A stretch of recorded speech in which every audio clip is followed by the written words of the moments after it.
أعوذ بالله من الشيطان الرجيم بسم الله الرحمن الرحيم الحمد لله والصلاة والسلام على رسول الله وعلى آله وصحبه ومن والاه أما بعد. Hürmetli qarindoshlar, biz bugun Sura Al-Imron'ninki 18. oyatini o'qiymiz bugungi darsimizda. Darsimizda Alloh subhanahu va taolo o'zining borligiga, birligiga guvohlik berib va undan boshqa malaikalar ve ilim ilgilerininki Allah'tan başka ilahның yo'qligiga bergan guvohligini hikoya qilib, bu oyatda shunda deydi: Estaizu billah. Shahidallohu annahu la ilaha illa huwa wal malaikatu wa ulul ilmi qa'iman bil qist la ilaha illa huval azizul hakim. Oyatni oldi bilan qisqacha bir tarjima qilib o'tsak, oyatda shunda deydi: Allah shunga guvohlik beridir ki, yani Allah şununla guvalık verdi ki, Allah'tan başka hiç ilah yok. Malaikeler ve ilim ilgileri mi şunda guvalık kurdu.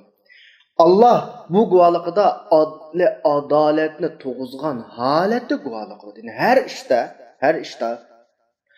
her işine en ölçemlik, en muvaffak, en layık bir şekilde Turup bu guvalıqni Allah subhanahu wa ta'ala birodine adalet yürgüzdü Allah'mış guvalıqıda. Allah'tan başka ilah yok. Allah hemmeden galip ve her işini hikmetlen kılgıcı. Hem de ayetinin birinci bölüki, yani şehidallahu ennehu la ilahe illa huve diyen bölükünün tercümesini anladık kardeşler. Bir yerdeki şehidani guvalık badi guvalık biridu deb tercüme kıldık. Mana jihatda Allah mashta deb biladi ve bizga buni jakalaydi degan ma'noda. Ya'ni bu nokta intayin inchki bir nokta qarindoshlar. Yani Allah bu yerda o'zi o'rtaga chiqib mush oyatda. Dunyoda manba deyapti. Mendan boshqa iloh yo'q. Bütün ishlaringning hammani idora qilayotgan, tartiblayotgan, ra'layotgan sizlarni ta'minlayotgani men al-qayyum. İlgirki oyatlarda qayyum haqida to'xtaldik emasmi? Men birlam. Mendan boshqa iloh yo'q degan bir jakarni o'tirib qo'yotdi. Bu jakarlayotdi. Endi mushu jakarlashning o'zi Allah tarafidan o'tirib qo'yilgan bo'lg'achqa, bu Allohdan boshqa ilohning yo'qligiga bir delil sifatida maydonga chiqadi. Ya'ni ikkinchi bir ilahlarga shuna xitob qilyapti. Yoki iloh yo'q deguvchilarga shuna qilyapti ki, qani dalilim bo'lsa akal. Men men yaratquchi, men rizq berguchi, bütün ishlarni urunlashtiruvchi men, tartiblaguvchi men. Qani kim bor deyapti Alloh subhanahu va taolo bu yerda. Ya'ni bu o'zining o'zga guvohlik berishi deb ataymiz buni. Qur'onda bu xil ifodalar intayin ko'p qiladi. Masalan, Sura Baqaraninki 117-oyatida Allah o'zini nima deb jakalayotdi? Badi'us samawati wal ard. Osmon zaminni yaratuvchi deb bo'lib, va idza qada amran. Allah bir ishni qilmoqchi bo'lsa, fa innama yaqulu lahu kun fayakun. Shu bo'llam deydi, u ish shu aman Allah iroda qilgan shaklda ashta bo'ludi deydi. Bu xil jakarlash. Men yaratdim. Menden başka yaratıcı bağımı. İşlerini men urulashtiryapman. Mana men Rabbim, men Xoliqim. Sana rizq berayotganim men. Bunun hammasi bir jakar. Endi qarab baqsak, mushu jakarga qarshi ikkinchi bir da'vochi o'rtaga chiqmagan ekan, bu Allohning barliq birligining ajoyib bir qudrati. Isbot yani. Allah bol deydi, ish bo'ladi. Bu xil shaklda jakarlayotdi. Endi ikkinchi birisi chiqib, bomma deydigani, men bomma deb bo'g'izmayman deydigan da'voning birisi o'tirib chiqmadi. Bu yerda bizga nisbatan bir xotirjamlikni beryapti. Xotirjam bo'l. Menba deyapti. Xotirjam bo'l. Meni menba deyapti Alloh subhanahu va taolo. Mendan boshqa hech kim yo'q deyapti. Ikkinchi bir iloh chiqib, yo'q bizim batdiq dimida hozirga qadar. Allohning asma sifatlarining ichida al-mu'min deydigan bir Allohning asma sifatlari bor. Ya'ni buni biz ishonguvchi deb tarjima qilamiz. Allah o'zidan boshqa bir kuchning yo'qligiga tamoman ishonadi. Üzge karşı durduğun ikinci bir kişinin yokluğuna tamamen işinedi. Yani bu üzgü boğan işenç 100% boğan vakitte ortağı çıkalaydıgan bir ahval. Hazır kadar dünyani men yarattım, insanni men yarattım deb da'vo qiladigan ikinci bir kuch yo'q ortada. Bunun o'zi bir dalil. Bu xil shaklda üzgü guvohlik qilish, men degan guvohlik agar shu ishning ashta ekanligiga 100% ishonch olmasa o'rtaga chiqmaydi. Buning Rasulullahning hayotidagi o'rnaklari bor. Rasulullohning o'zining hayotida men Allohning rasuli degan shakldagi guvohliklari intayin ko'p. Sahobalarga Kisraning ordilari silinib oldu degan kapolatlari intayin ko'p. Buning hammasi o'ziga bo'lgan to'liq bir ishonch. Abu Bakr radhiyallohu anhuga Peygamber aleyhisselam'nınki peygamber qilib avatilganlik xabarini boshqalar yetkazib Muhammed ashta deydi sallallohu alayhi vasallam degan vaqtda Muhammed ashta dedimi? Ha, onda tamam o peygamber. Chunki Abu Bakr radhiyallohu anhu Rasulullahga hamroh bo'lgan peygamber bo'lishning ilgirki hayotidan olgan ta'siratidan Rasulullohga olgan tushunchasidan shuni biladiki Rasulullahning ishonchi olmasa bu gapni demaydi. Tarixte bunda bir hikaye var, kısaca hikaye. Bir ayol Resulullah'ın tarihini okup etip, bunda bir vakalikini okuydu. Resulullah'ın kovduğucudur buludu. Resulullah'ın kovdaydıgan müşriklerinin, münafıklarının eziyet yetkizip kılışıdan kovdaydıgan bir kovduğucudur buludu. Bir gün ise Resulullah gelip kovduğucularga sizler oldu. Ketanlar Allah meni kovdaydı. Dep qoğluğucularının hemmini taqdı tuttu. Tabi bizim okugan bu vakalikni nurgun kişi okuydu, ütüp gitti demdi. Ama bu vakalikni okugan helik ayalının ki, biz hazır kipini qavatkan ayalının kalbinin bu İslam'a fethi oluşunun bir açqıcı olgan. Bu ayal oynayıp qalgan. Aslında bu qoğluğucularını özünün hayatından ensirep qoğdusun dep belgilegen qoğduğucular. Nimişqa meni qoğdumanglar endi. Allah meni qoğdaydı deydi. Ayalning kalisi kelgan su Allah. Agar bu men payg'ambar deb bütün dunyoni aldavatgan taqdirda, ya'ni aldigan bo'lsa, ama o'zini aldamaydi. Chunki hayot ikkinchi qism kelmaydiganligini hammadan biladi. Haqni voy men payg'ambar menga kelib aldavatgan bo'lsa-mu, lekin o'zining hayoti masalasi kelgan vaqtda haqni aldamaydi. Bu özünün hayatını doğru tikip durup ketanlar Allah beni qoğdaydı deb doğru tikdi.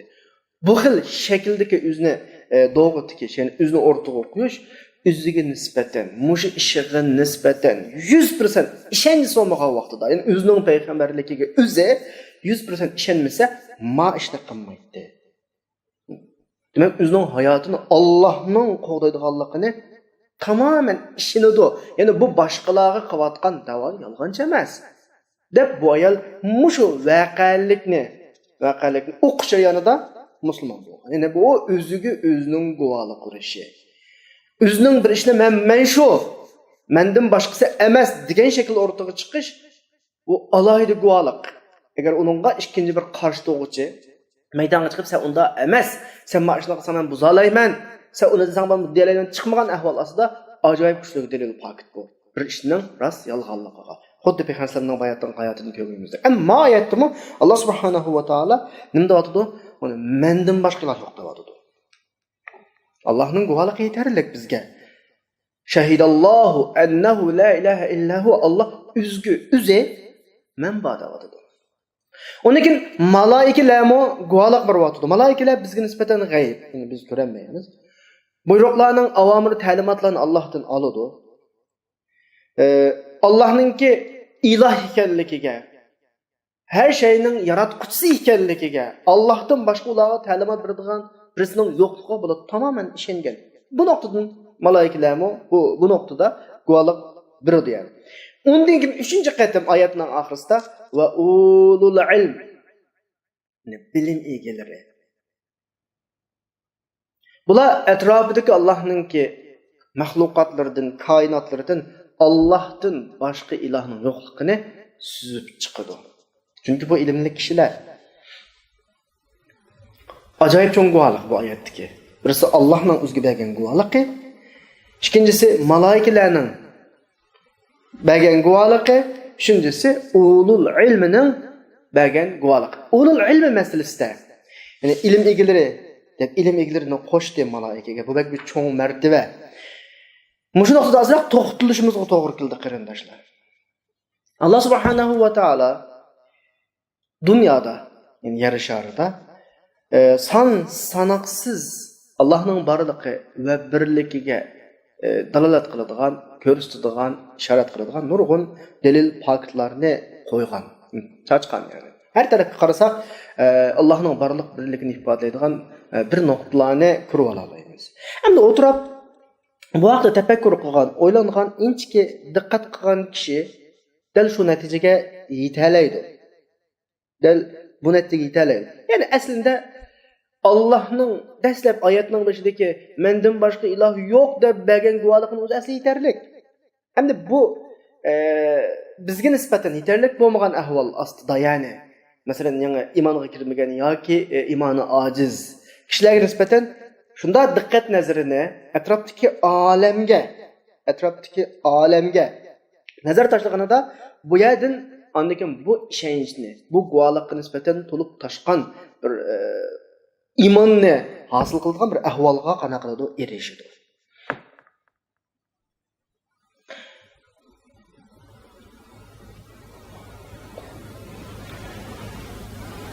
Masalan, atrofga qarab boqaylik. Allah subhanahu wa ta'alaningki şu oyatning oxiridagi bir qisqa qo'shgan bir qo'shimchasi bor. Qaiman bil qist. Biz shuni asos qilib turib, hayotga bir qarab boqaylik bu nuqtada. Oyatdagi qaiman bil qist Allah her ishni adolat bilan qilib, adolatni barpo qilib, her ishni o'z joyida qilib degan bir ma'noni ifodalaydi.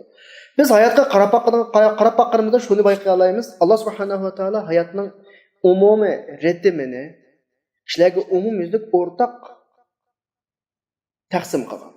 Masalan, aqllarini ishlatib yashaydigan kishilar bo'ladi. Qalblari bilan ishlatib yashaydigan kishilar bo'ladi. Put-qo'llarini ishlatib yashaydigan kishilar bo'ladi. Her kişiye bir tarafını bergen hayatta yaşashning yo'llaridan bir yo'lni bergen. Bunu o'zi bir adolat.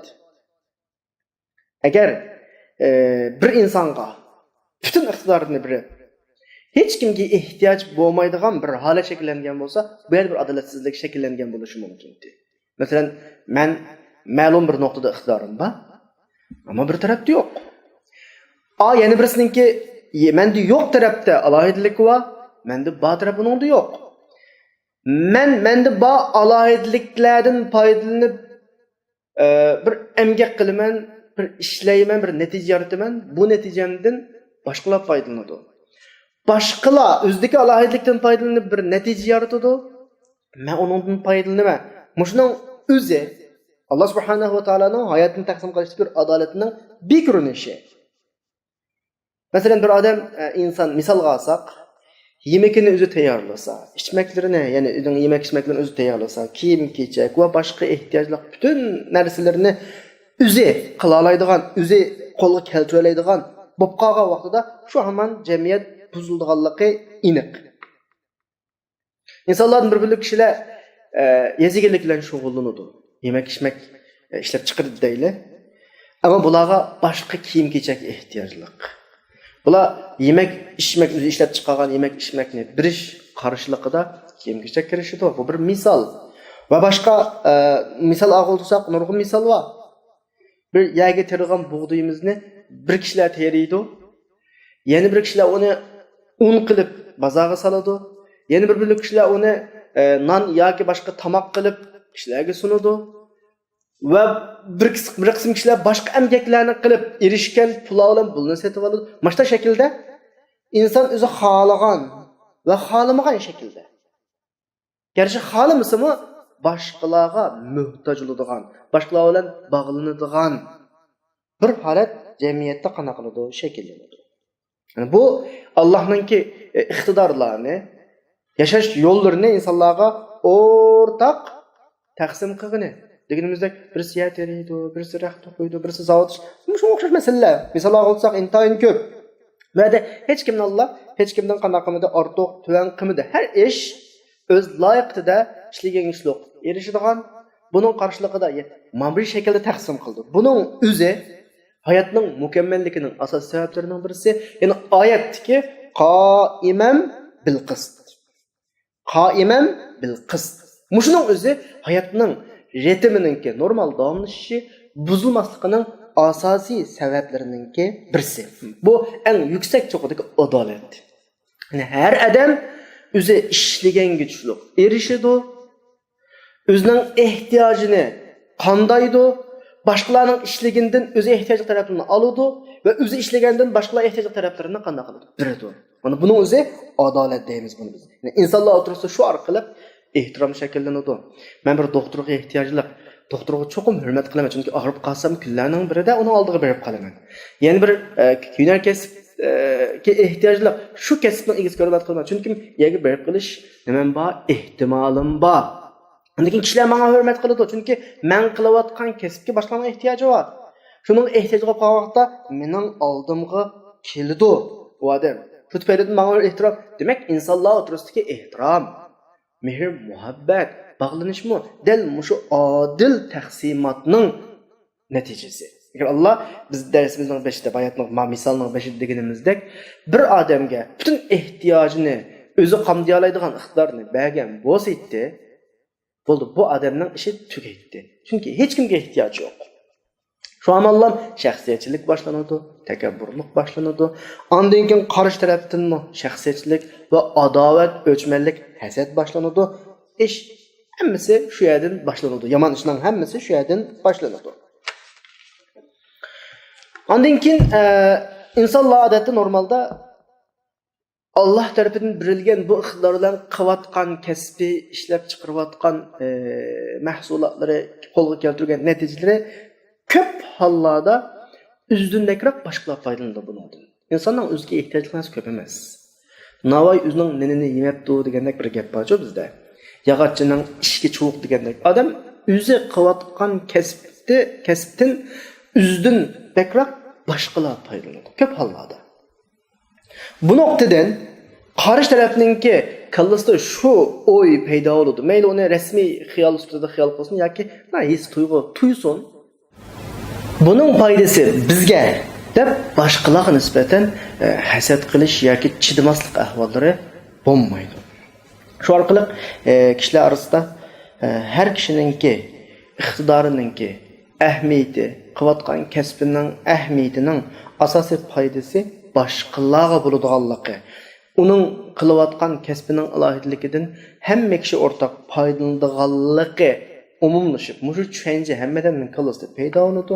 Shu orqali muhabbat deganimizdek muhabbat, ehtirom bular kishilar orasida paydo bo'ladi. Hiqdi, adovat, hasad yo'qoladigan gap. Endi oyatning umumisiga qaytadan bir qarab chiqsak, biz bayatning qolgan misollarni qoiman bil qisdagi Allohning butun ishlarni adl, adolat bilan o'rinlashtirganligiga misol sifatida keltirdik emasmi? Oyatga qaytadan qaraganimizda shahidallohu annahu la ilaha illa huwa wal malaikatu va ulul ilmi qoiman bil qist la ilaha illa huval azizul hakim. Ayet ahırısında azraq tekrar var ve iki sıfatla ahırlaştı. Allah özüden başka ilahının yokluğu guvalık verdi, malaikeli guvalık verdi, ilim ilgileri guvalık verdi. Depoğandan keyin ahırkı xulası sıfatı xuddi ayet sen Allah'ın özgü bergen guvalık edin, qanaat tapqan bolsan, malaikenin guvalıklarından qanaat tapqan bolsan ve ulul ilmilerninki etrafındaki delil fakitler qarab Allah'tan başka ilahının yokluğu qanaat qilgan bolsan, bir yerde ortak bir kaidin birisi şekillendi ki, xulasıdın birisi şekillendi ki olsun mu? La ilahe illallah. Allah'tan başka ilah yok degan muayyan kaidin birisi şekillendi. Allah'tan başka ilah yok degan bir hukum ortak şekillengen iken, onda senden talep kılayotgani senin e'timadın yalnız Allah olsun. Sen Allah'a tayansan bütün işlerinde Allah'ın gayrını oylamagan vaqtında Allah'ın arkadaki iki sübütünün merhamete girişisi ki ve huvel azizul hakim. El aziz el hakim. Yani Allah her işte galip. Allah mağlup olmaydı. Sen şununla itimat kıldın mı? Kalbi kıldık Allah'ın ras. Ve hakim ki Allah'ın urullaştırılan her işe çok bir hikmet yüzüdün buludu. Bika olmaydı da vadıdı. Peygamber Aleyhisselam'ın hadisi de muşaktının deydi. Fe ize se'elte fes'elillah. Sorsan Allah'tan sor. Ve ize sta'ante festa'in billah. Yardım talep kılsan Allah'tan talep kıl. Şunu bilgin ki ayetın mezmunen o'xshash edilse bütün ümmet bir yerga kelib sana payda yetkazimiz desem o Allah yazg'inidan ortiq payda yetkazmaydi. Bütün ümmetini, bütün canlılık yoki bütün kişiler bir yerga kelib sana zarar vermoqchi bo'lsa-mu Allah sana tutgandan boshqa zararni bermaydi. Qalam ko'tarilgan va qog'oz siyahlar qurgan degan ma'noda keladi. Ya'ni ish bekitilib bo'ladi. Mahidesinin mezmunu del ayetteki La ilahe illa huve el-aziz el-hakim degen mezmunu şu. Hiç kim Allah ile münazara düşenmeydi. Fakat üzgü okşaş insanlar ile münazara düşerler. Bazılar karışıyor, bazılar da talaş degeni. Ama hiç kim Allah ile iş anda bulması gerek degen şey. Çünkü ve huvel-aziz Allah galiptir. Ve hakim ki asli hakim degen Arapçadaki hikmet degan so'zdan chiqarilgan sifat. Hikmet texmo so'zning yiltizini surishtirgan vaqtimizda hakem. Hayvonlardagi chulvur deb qo'yamiz. Ma yugan tumrilan hayvonning og'ziga silinadigan bir chulvur bor. Shuni yuganni hakem deb qo'ydi. Ya'ni hayvonlarga shu yuganni silish orqali tüp-tüz mingish bir kapolatlik qilindi. Agar shunda o'ng'a chiqib keladi deb qolsa sol tarafini tortamiz.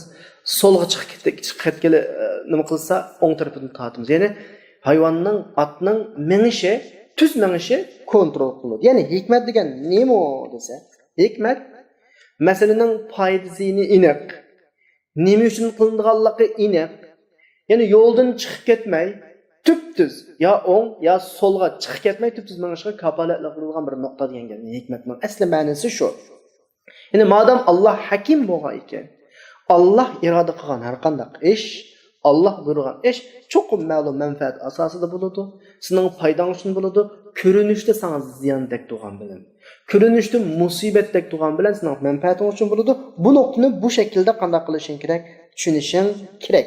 Ya'ni oyat bizga shuni xulosalaydi-ki, bütün ishlar Allah guvalıq verdi bizning barliq birligiga. Malaikalar guvalıq verdi, ulul ilmi guvalıq verdi. Allah bütün işlerini adaletlə uğurlaşdırılgan. Bu yerdən çıxan xulas la ilahe illallah olğan ekan, bütün işler kimga qaytarilishi kerak? Allohga qaytarilishi kerak. Tanlab mağadigan yol Allohdan elinishi kerak. Allohga qanday qilish kerak? Bo'y sunilishi kerak.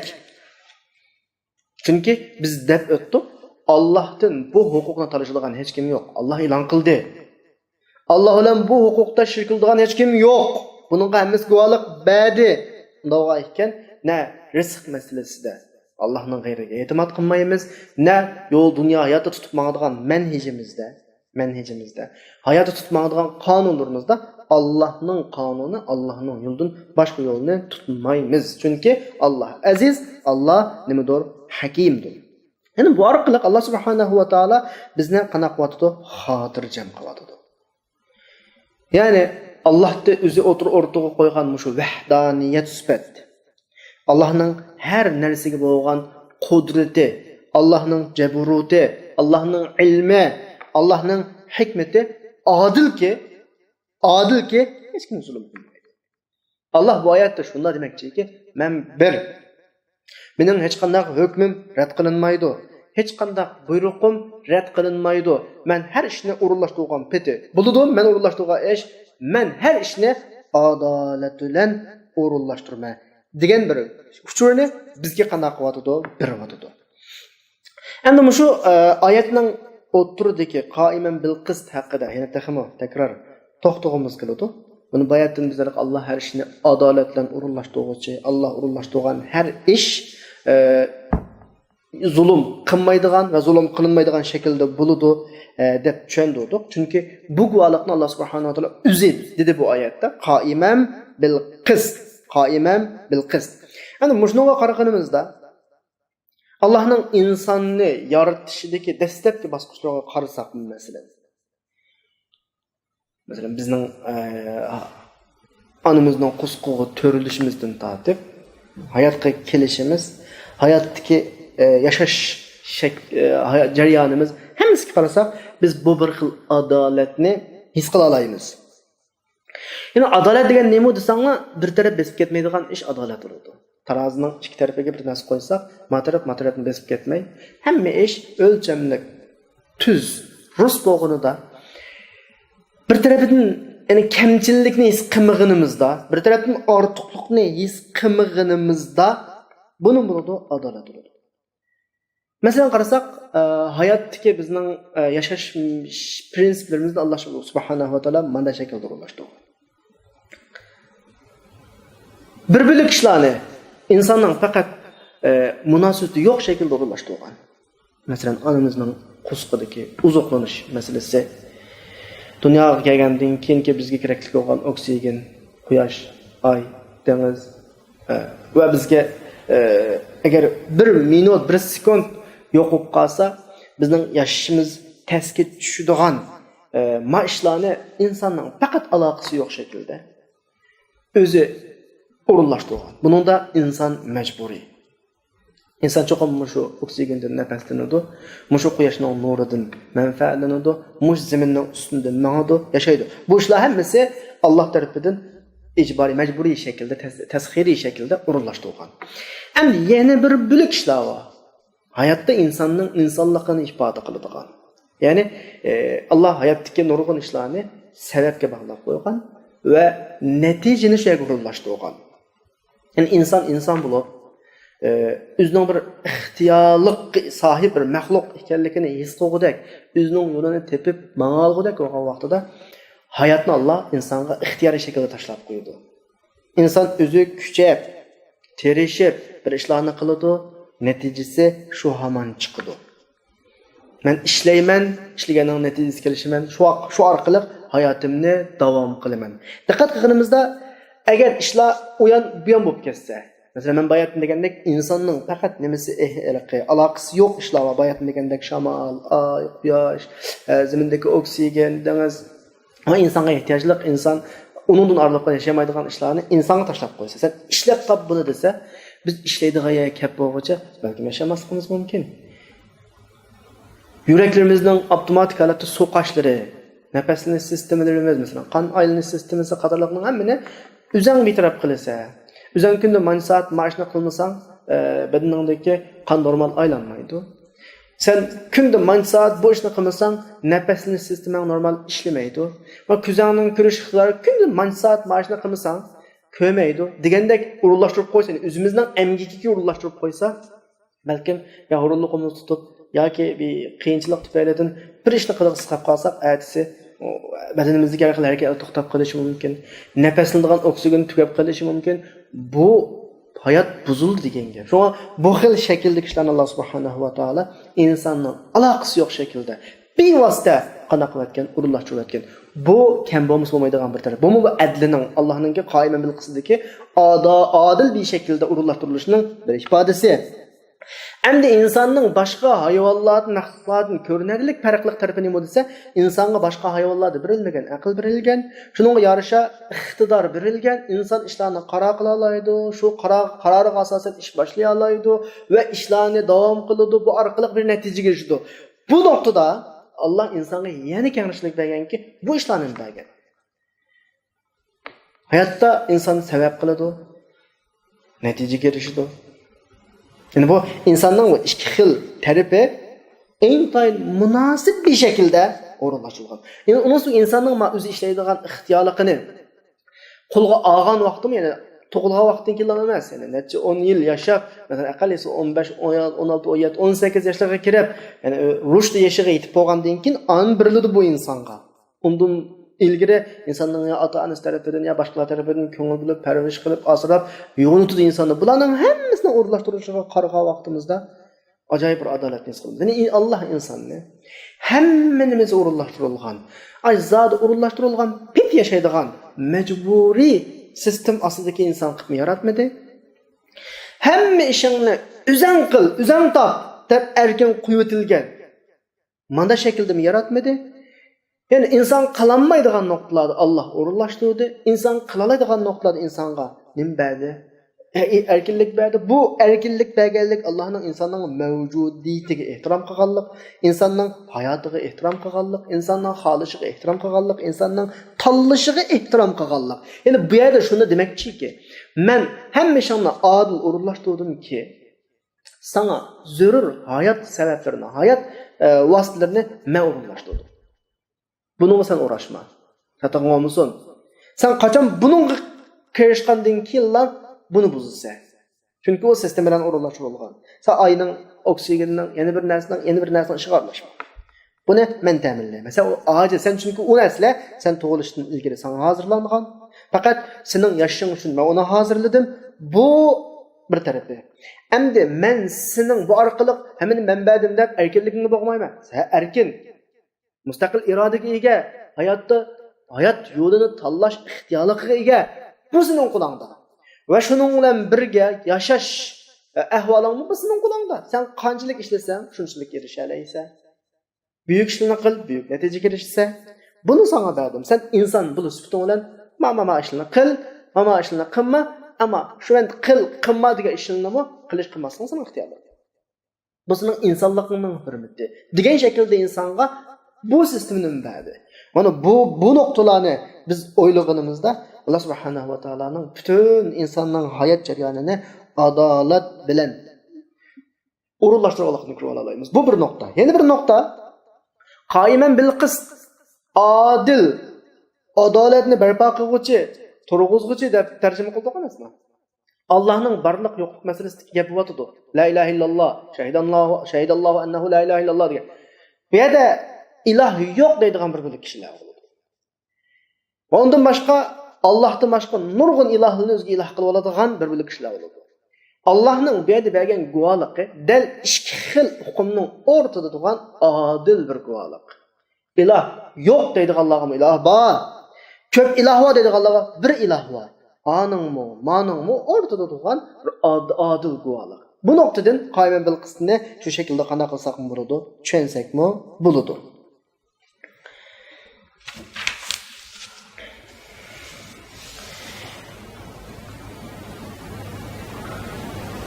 Yani demek ayetteki Allah'ın ki qaiman bil qist degan so'zi biz bunu şunda etrafımızga qarab şunda bir nazar yugurtganimizda nayeti roşan ko'ra olamiz. Mayli yaratilish, rizq, kelgan taklifatlar mesela dini vazifeler hemmisinde qaiman bil qist.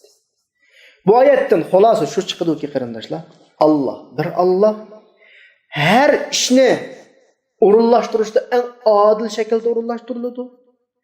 Allah her işte g'olib, Allah'a qarshi turg'uchi, Allah'ni mag'lub qiluvchi bo'lmaydi va Allah'ning her işe hikmetligi cho'qim sening manfaating uchun.